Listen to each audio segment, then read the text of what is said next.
On this week's World of Saltwater Fishing, we're going to get down and dirty and go deep drop hand crank fishing in depths ranging from 1,100 feet on out to 1,600 feet off ISLAMORADA in the Florida Keys. Very good. Good job, George. He's stumping hard. We'll be targeting everything from barrelfish Good job, George. Look at that. Look at the size of that barrelfish. to broadbill swordfish. Gonna jump right here. Nice sword. Nice sword. This is one exciting episode you can't afford to miss.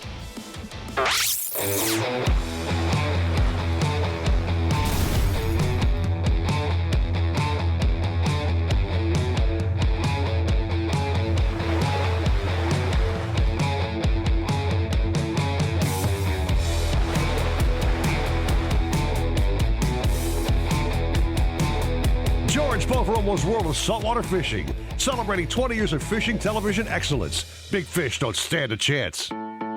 ISLAMORADA in the Florida Keys. There's just so many fishing opportunities here, sometimes it's hard to pick one that you want to target. It could be as relaxing as going in the backcountry and catching Spanish mackerel, or as challenging as running out to 1,600 feet and day dropping for broadbill swordfish. Then of course, there's everything in between. On this particular trip, I was docked at Bud & Mary's, and the goal was to go exploring out in those outer depth ranges, anywhere from 1,000 feet to close to 1,700 feet, to hand crank deep drop species, the likes of barrelfish, Alfonsino, broadbill swordfish, and others. And I was teamed up with Fulton, one of the new young gun guides that are running out of Bud & Mary's. That ISLAMORADA I've probably been fishing since I was a little kid. I've been coming down here, since the age of 10. My grandfather would have his boat down here at the marina, and we would go out on the weekends. So I work at Bud & Mary's Marina. I've been guiding out of here for probably 6 months full-time by myself. I worked for Nick Stanzik for 2 years. He gave me the opportunity to be his mate full-time.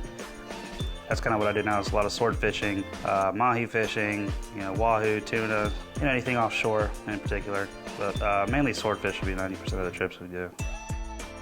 So the morning of our deep drop expedition dawned quite nicely. We left our slip at Bud & Mary's and started to head offshore to the grounds. You could have asked for a better day all in all. I mean, everything just lined up exactly like it should be. And the first spot was in 1,150 feet. I know it well because I hand cranked fish and weights from that depth several times. So we finally get out to the zone. We slow down, the big Simrad machine on, and there's those numbers. And the first thing to do was shut the boat down and see how quick that drift was. Free spool? Yes. All right, down we go.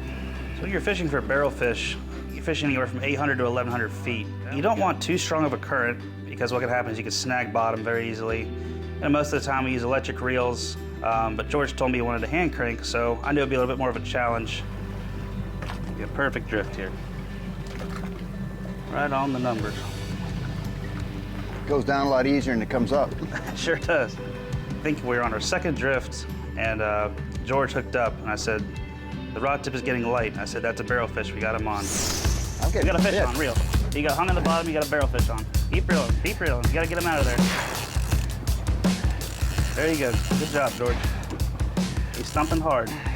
Now, when Chase said that we're going to be fishing out to about 1,100, 1,150 feet for these barrelfish, this is pretty much exceeding the drop-down depth without using an electric assist to bring the gear back up. You swimming the weight up? Hey, swimming the weight up. See Okay. how he's Yes. thumping? That's what they'll do. You'll think they came off, but they're actually swimming the weight up, so it'll feel like it's easier to reel. He said we probably use 6, 7, 8 pounds of lead to get down there. I said I need a reel that has line capacity, and I need a 2-speed reel, a high speed for a quick line retrieve.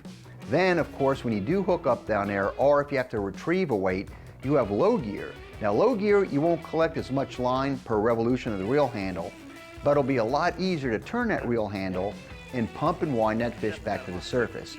He's swimming that weight up faster than you can reel now. Good. So he's helping you out.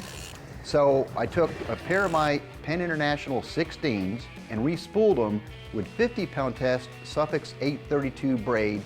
The theory here is that the International 16, because the 50-pound test braid has such a small diameter, is going to hold a ton of line capacity. And then from there, We had rigged it up with a 3-way rig, circle hooks, and of course, 8 pounds of lead. That was going to be the setup for the barrelfish.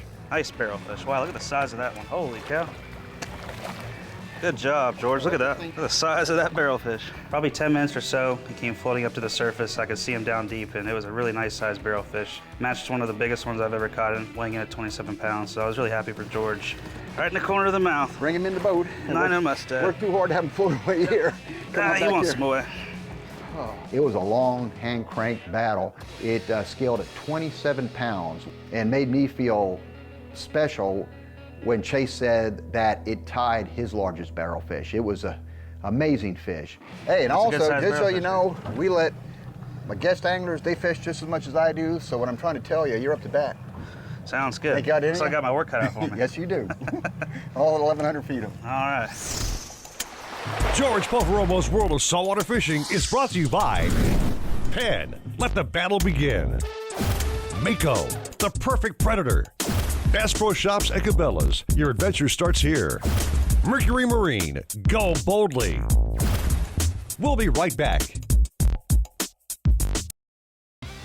Chase, Fulton and I are hand crank deep tropping between 1,000 and 1,200 feet of water for oddities of the deep. We're off ISLAMORADA in the Florida Keys. What you got going on? I think Something color coming up. What do you have?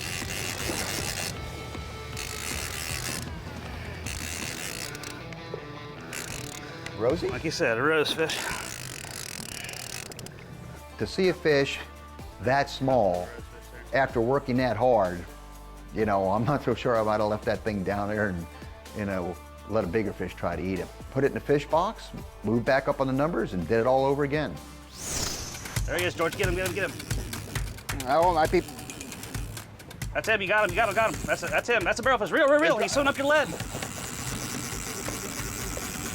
That's him. Racing up your lead. I think we got one on here. It's hard to tell if the lead broke off, if the barrelfish is still swimming up. I'm gonna get out of here and just do my normal routine here. Heck. Something feels very weird. He's not gonna swim up that far, is he? I don't know. Let's see what happened here. Something looks odd. I want to see that rod bend over a little bit. On the next pass, things really got interesting.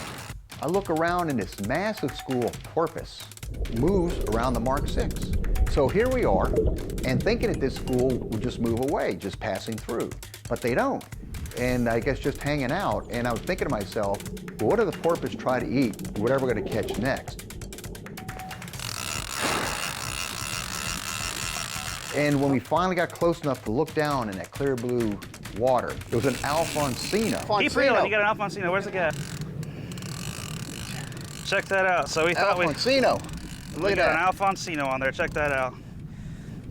Here, we'll just lift him right in the boat. He's hooked good. Did he hook good? Yep. Right through the nose. Look at that.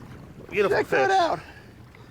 Gorgeous. That's the first for me. They're a beautiful fish. You know, real red, vibrant colors. Very similar to a queen snapper. They have a really big eye on them. It's a really cool fish, very unique. They're not a very common fish. You don't catch them all the time. We weren't sure if we had anything on. The weight broke off, and there's a little bit of resistance, and there we go. You see these big eyes, these fish, you know, they're down deep. These deep water creatures, I gotta be able to see. So they're just gorgeous, vibrant colors. How to eat? Beautiful fish. Great to eat? Excellent. Beautiful white meat. Very scaly fish, but it's a nice thin fillet on there. You know, they're not too thick of a fish, but they are nice and long. That's about your average size Alfonsino there, but a beautiful fish. Loving that. I was thinking that the Alfonsino would be like the unicorn. If we got really lucky, we'd catch one, but the odds are we weren't. And sure enough, here it comes. We got one, and what a remarkably different fish. We boated this fish, and that was one that was gonna go back for dinner. Meet you in the fish box. It'll make for a good dinner later. I get asked a lot, where do you like to eat when you're in ISLAMORADA? Well, everybody should know that Ziggy and Mad Dog's always been at the top of my list as far as seafood goes. Just an exquisite place to go for a super quality meal. Then you have Lazy Days, another institution here where you have a good day offshore, you bring your catch in and they'll cook it for you. And that's just a walking distance away from Bud and Mary's Marina. You have the ISLAMORADA Fish Company on the Worldwide Sportsman property overlooking the marina. Then a hidden gem is the Shrimp Shack, which is outstanding for lunch, and also if you run a little bit late, head over there for dinner. They serve quality food at a pretty fast pace. So that's been pretty much my general hit list when it comes to dining in Islamorada and the Florida Keys. Our accommodations, once again, we're back to my home away from home, as I like to refer to it, the Pines and Palms Resort in Islamorada and the Florida Keys. It's old school Florida Keys accommodations, and you just feel your blood pressure just drop tremendously. It's like you're in another place, another time, with some of the most friendly people you could imagine. They have plenty of accommodations to handle how small or how large your party may be. As far as coming back a little bit early after having a good day, if you want to jump in the swimming pool, they have a beautiful pool oceanside. They have a little bar on the side there, very friendly people staffing it. You could sit back, have a cold one or two. So when you look at all the features of the Pines and Palms, you'll know why it continues to be my favorite place when it comes to Islamorada in the fabulous Florida Keys. George Poveromo's World of Saltwater Fishing is brought to you by Simrad. Go with Simrad and go with confidence. Rapala Coastal, another great day. Suffix, always use the best line. ACR, the leader in marine safety electronics. George will be right back.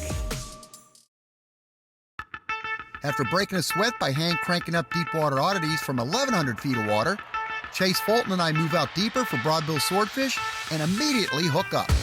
We're off Islamorada in the Florida Keys. Hard to tell, George. I don't know. This could be a big fish racing up. It's just weird. Usually they swim up into the current, and I'm like having to like back up, but I don't know if he's like racing up that way or what. The way this fish bit the rod, it wasn't normal. Normally you'll just see a subtle tap. I noticed the rod got light, and I said, George, there's something on here. I'm almost certain it's a swordfish. We started to reel. He just raced that lead up. Okay, that's perfect speed. You just gotta watch that rod tip. Yeah. So if it starts to come on easy, see now you're summing it up. You wanna speed it up again.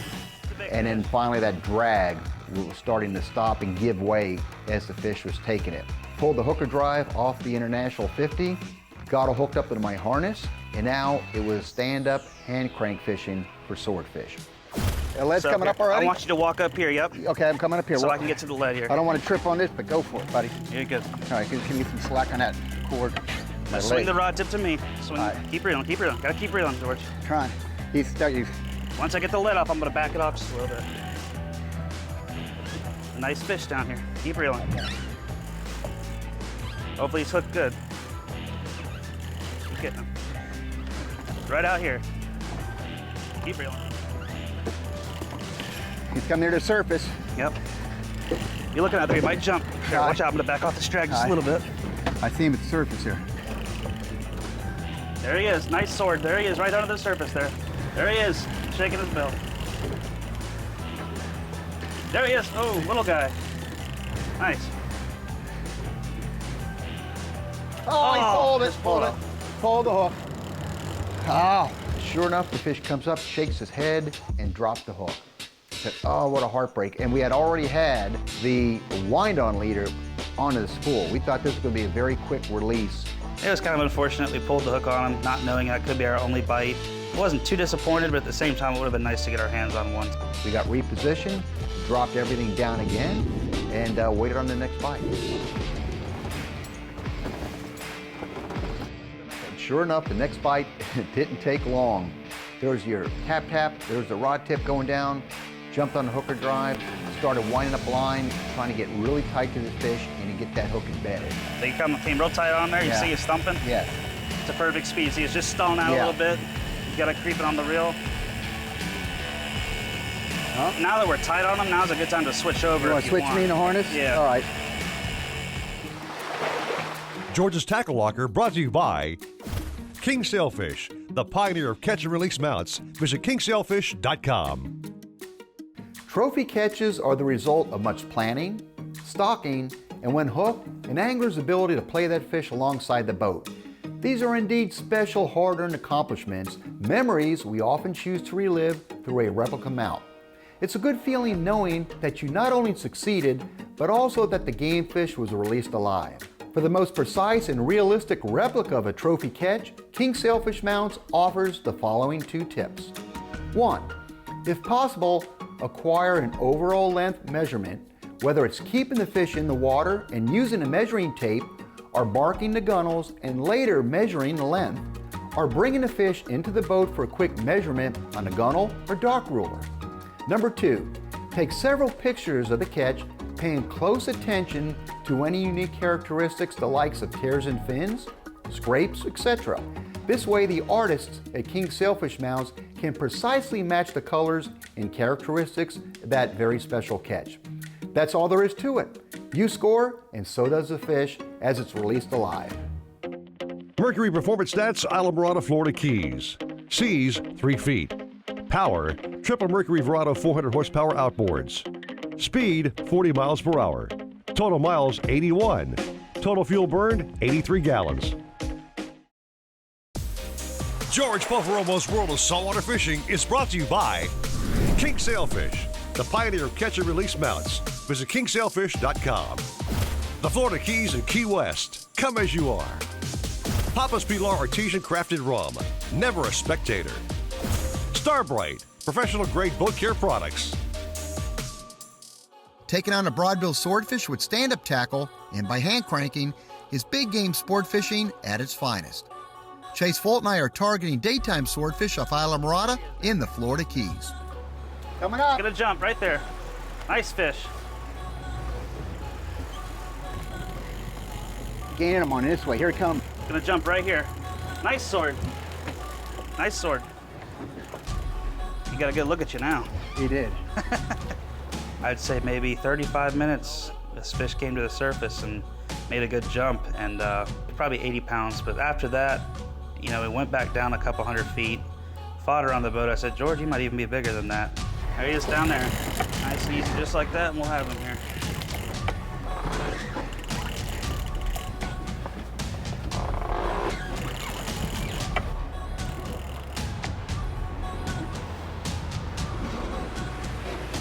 Keep going, George. Nice fish.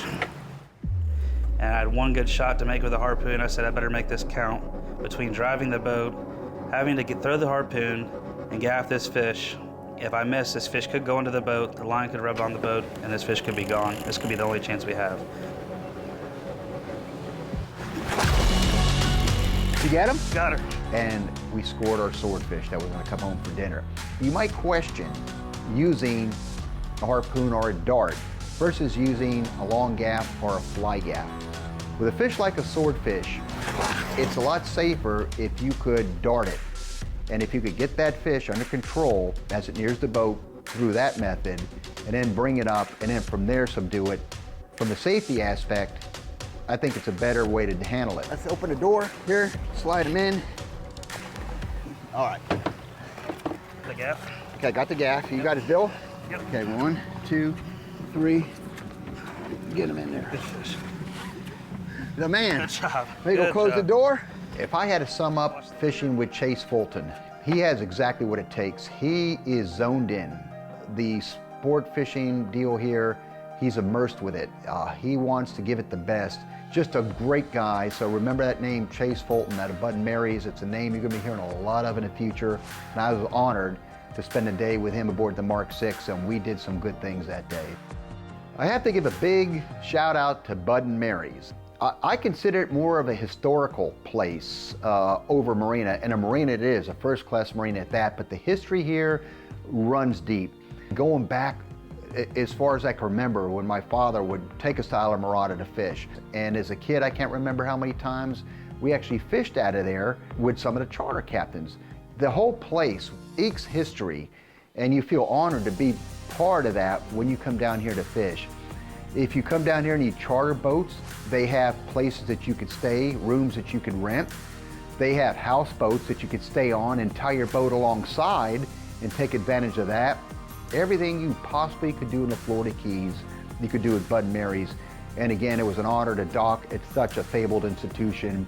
And again, Richard Stanzik, Nick Stanzik, and even Smiling Scott Stanzik, you know, they built this place and they continue to keep the history going.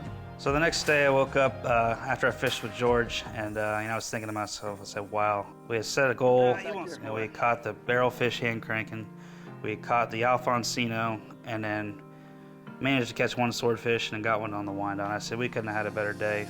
So I was very appreciative that he invited me to come down and fish with him. I really enjoyed the trip. I look forward to fish with him in the future. If you'd like to keep up with our fishing adventures, please follow me on Instagram. I'm at George Poveromo. On Facebook, I'm at facebook.com/George.Poveromo. And you can view our episodes at any time on our YouTube channel, George Poveromo TV. We'll see you out on the water.